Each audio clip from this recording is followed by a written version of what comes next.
الناس لما بتيجي دبي هنا تاكل في الغالب اكل انترناشونال، اكل فانسي، اكل غالي، ولكن هل ده بس الاكل اللي موجود هنا في دبي؟ تعالوا نشوف.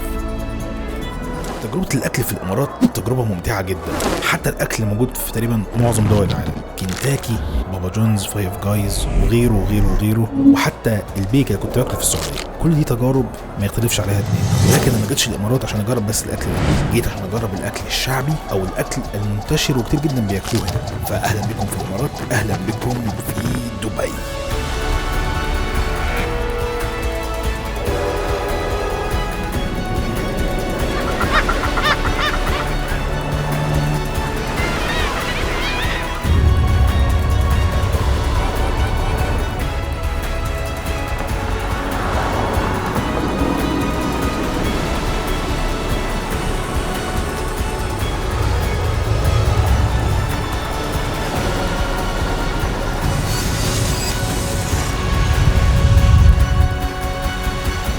اول حاجه هنبدا بيها هي الفطار. نفطر طبيعي بيفطروا هنا، هنشوف.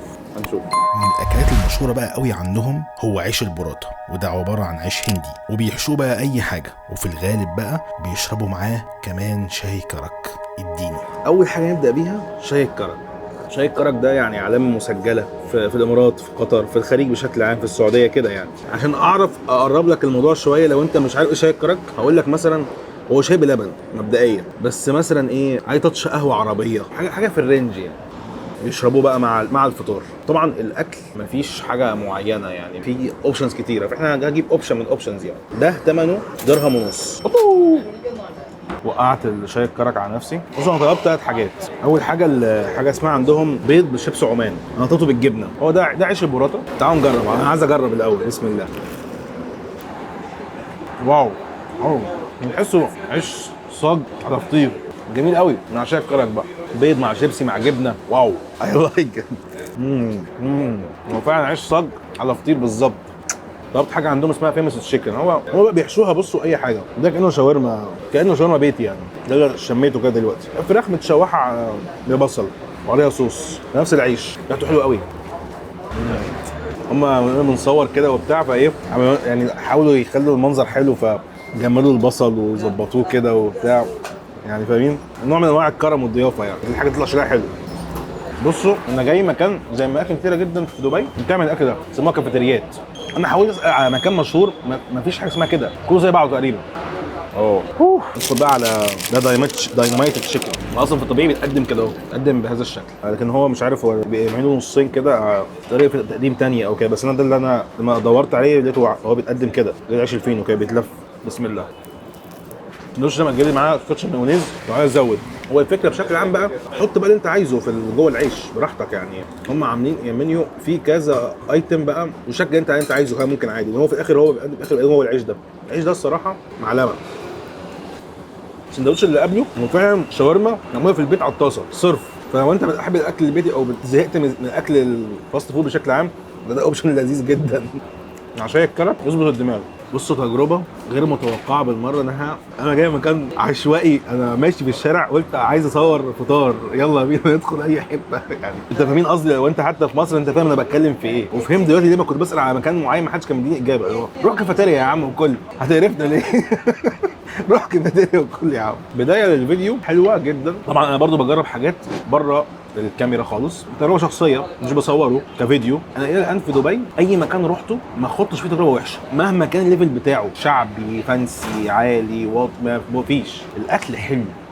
شاي كرك دان، براتا دان.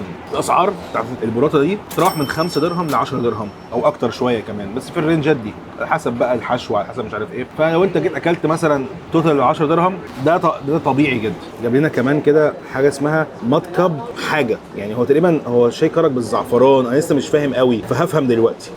بص هو شاي بلبن، ده 5 درهم. هو شاي بلبن شبه الكرك شويه، وتقريبا عاملينه بلبن مكثف وحاطينه ايه، كاس الفخاره دي كده، تديها كده فخامه كده وبتاع. فكره جميله ولذيذه، وطعمها بالنسبه للناس اللي بتحب الحاجات المسكره جميله جدا، جميله جدا صراحه. نروح بقى للغدا، يلا بينا. بصوا بقى الغدا والعشاء تقريبا نفس الحاجه تقريبا، مش هتبدل ده مكان ده، مش حوار يعني، مفيش حاجه سبيسيفيك للعشاء والغدا. هنا بقى مكان بيعمل اكل باكستاني وهندي، هو ميكس مشهور قوي. فطلبنا منه كام طبق كده، قلت له انت رشح لي انت اطباق انا مش خبير فيها، وهو هيجيب بقى ويتعامل احنا. مطعم رافي هو مطعم باكستاني موجود في الامارات من سنه 1978، واسم رافي ده جاي من نهر موجود في باكستان. شهرته بدات لما ناقد طعام مشهور جدا اسمه أنثوني بوردين اتكلم عنه في برنامج على التلفزيون سنه 2010، وبعدها بفتره وبمساعده حركه على السوشيال ميديا قدر يعمل تعاون مع اديداس، عملوا له كوتشي باللون الاخضر والابيض، ودي كانت حركه اديداس عاملاها مع مطاعم حول العالم، ومحدش فيهم صرح اي تفاصيل عن التعاون ده،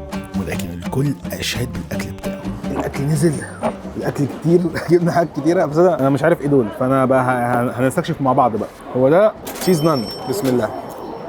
ده في الغالب هنغمس بيه في الغالب، يعني برضه حاجه زي التميس كده عشان ناكل بيها، في الغالب كده كله قلبه هيتغمس يعني.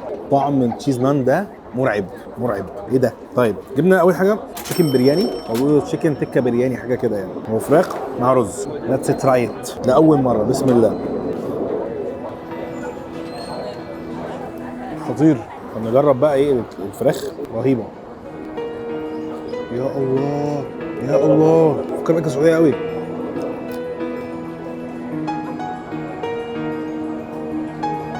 يا الله، رهيبه يا جدعان، رهيبه. فراخ رهيبه، مش قادر اوصف حلاوتها. ايه ده؟ رز مبهر بشكل اوفر، الفراخ تحسها مصبي ومبهره برضو جدا. جبناها ريش، بسم الله. البهارات حلوه قوي، البهارات موزونه جدا، حاسس طعم اللحمه، حاسس طعم البهارات. انا بصور في الشارع، اعذرونا بقى يعني الدوشه النان ده الصراحه دخل دماغي قوي. This one is what? Malai boti. Malai boti? Malai boti. Malai boti. Chicken malai boti. Chicken. Chicken malai boti. And this, okay. Butter chicken. Chicken shai korma. Chicken tikka biryani. And mutton peshawari. What? Mutton peshawari. Morton Peshawari. Peshawari. And lamb chops. Chicken lollipop, chicken kadai, chicken tawa, chicken tandoori, chicken masala, chicken kolhapuri, chicken afghani, chicken kashmiri, chicken hyderabadi, chicken fried rice, chicken noodles, chicken manchurian. انا نسيت اسمه، كان اسمه ايه؟ بعد ما مشي نسيت اسمه. انا ممكن اكلها كل يوم. بصوا الفراخ دي عليها بجد جوسي، فيها كميه عضعضه كده وانت بتاكل كده. مش عارف كده باكلها بالزبادي ولا لا، يعني ده صح ولا لا، بس انا ايه بفتكس يعني. كتتبيله بقى حلوه، بس انا البانيه عجبني اكتر الصراحه. هنجرب الشيكن باتر، بس القوام اصلا تقل جدا. حاجه يفوت ناكلها اصلا بالتمييز او بالعيب، بس احنا بناكل دي عشان نجرب بس القطعه من الاول.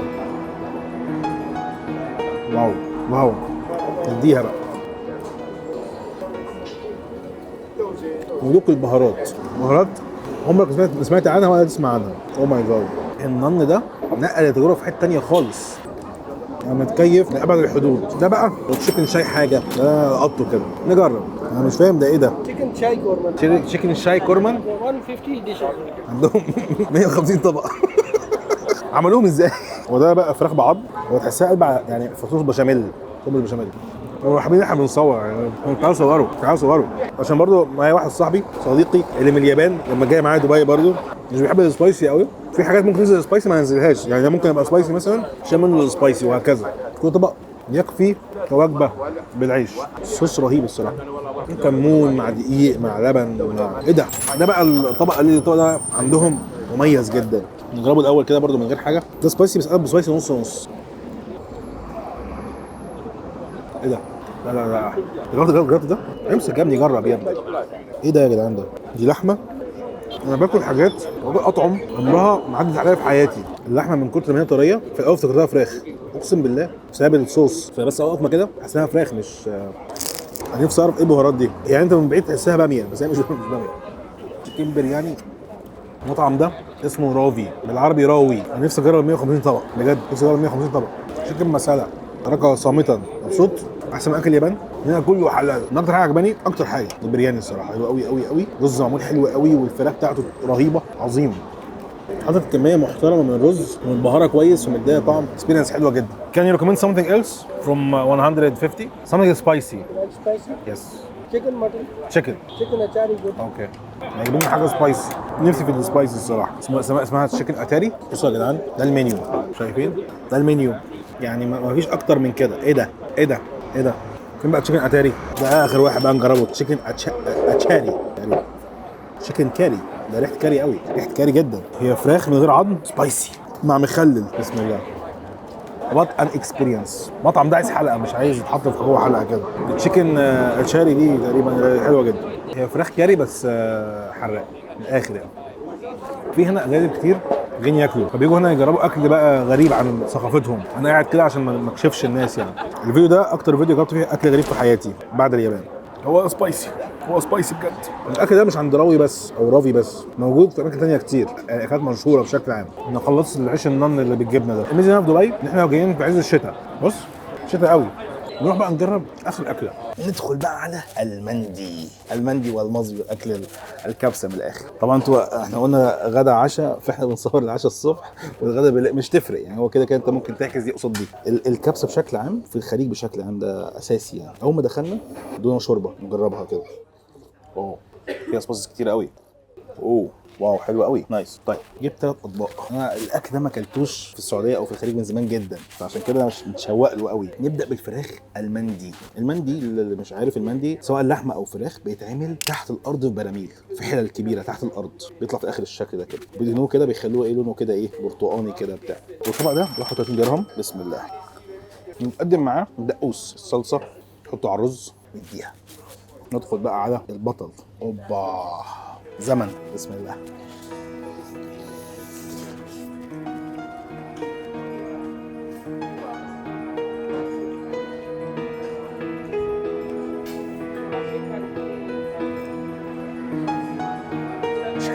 مش حلوه.